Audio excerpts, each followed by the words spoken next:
আওয়াজের মাধ্যমে আদমকে খাওয়াইয়া দিবে। খাওয়াইলে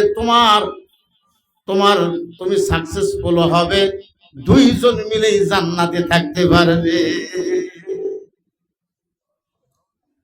কিন্তু আসলে আদম আর হাওয়ার শত্রু হলো শয়তান। কথা ঠিক না বেটি? কি কারণে শত্রু হলো? আদম নবীকে যখন মাটি আকারে যখন আল্লাহ পাক সমস্ত ফেরেশতাদেরকে অর্ডার করলো বিভিন্ন জায়গা থেকে কি করো, মৃত্তিকা নিয়ে এসো।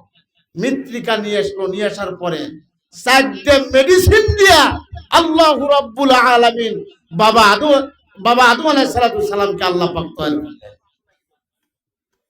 সেই মেডিসিনটা হলো মাটি, তারপরে বাতাস, পানি, আর একটা হলো আগুন।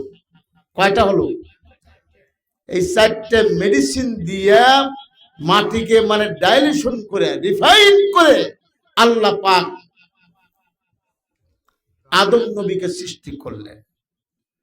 এবার সমস্ত ফেরেশতাদেরকে ডাকলেন, ডাকার পরে বললেন সিজদা করো। وَإِذْ قَالَ رَبُّكَ لِلْمَلَائِكَةِ